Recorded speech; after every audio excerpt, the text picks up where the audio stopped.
Glória Web TV. Evangelizando pela internet.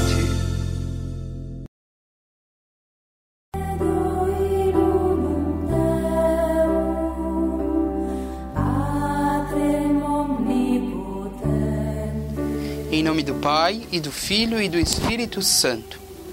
Os cristãos são batizados em nome do Pai, e do Filho, e do Espírito Santo. Antes disso, eles respondem, creio, a tríplice pergunta com que são interpelados a confessar a sua fé no Pai, no Filho e no Espírito Santo. Fides omnium Christianorum in Trinitate consistit. A fé de todos os cristãos assenta na Trindade. Os cristãos são batizados em nome do Pai, e do Filho e do Espírito Santo, e não nos nomes deles, porque não há senão um só Deus, o Pai Omnipotente, o seu Filho Unigênito e o Espírito Santo, a Santíssima Trindade. O mistério da Santíssima Trindade é o mistério central da fé e da vida cristã. É o mistério de Deus em si mesmo, e, portanto, a fonte de todos os outros mistérios da fé e a luz que os ilumina. É o ensinamento mais fundamental e essencial da hierarquia das verdades da fé. Toda a história da salvação não é senão a história do caminho e dos meios pelos quais o Deus verdadeiro e único, Pai, Filho e Espírito Santo se revela, reconcilia consigo e se une aos homens que se afastam do pecado. A Trindade é um mistério de fé, em sentido estrito, um dos mistérios ocultos em Deus que não podem ser conhecidos se não forem revelados lá do alto. É verdade que Deus deixou traços do seu ser trinitário na obra da criação e na sua revelação ao longo do Antigo Testamento. Mas a intimidade do seu ser, como Trindade Santíssima, constitui um mistério inacessível à razão sozinha, e mesmo a fé de Israel antes da encarnação do Filho de Deus e da missão do Espírito Santo.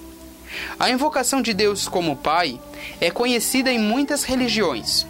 A divindade é muitas vezes considerada como o Pai dos deuses e dos homens. Em Israel, Deus é chamado Pai enquanto Criador do mundo. Mas ainda Deus é Pai em razão da aliança e do dom da lei a Israel, seu filho primogênito. Também é chamado Pai do Rei de Israel. E é muito especialmente o Pai dos pobres, do órfão e da viúva, entregues à sua proteção amorosa. Jesus revela que Deus é Pai num sentido inédito. Não é somente enquanto Criador, é Pai eternamente em relação ao seu Filho único, o qual eternamente só é Filho em relação ao Pai. Ninguém conhece o Filho senão o Pai, nem ninguém conhece o Pai senão o Filho, e aquele a quem o Filho quiser revelar. Segundo Mateus 11, versículos 27.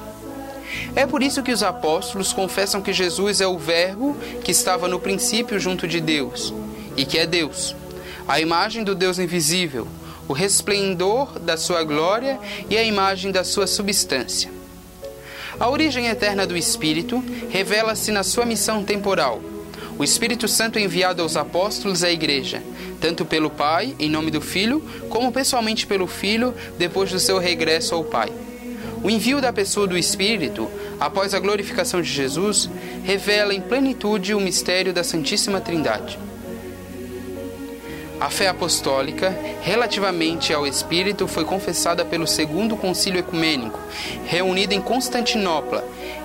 Em nós, acreditamos no Espírito Santo, Senhor que dá a vida e procede do Pai. A Igreja reconhece assim o Pai como a fonte e a origem de toda a divindade. Mas a origem eterna do Espírito Santo não está desligada da do Filho.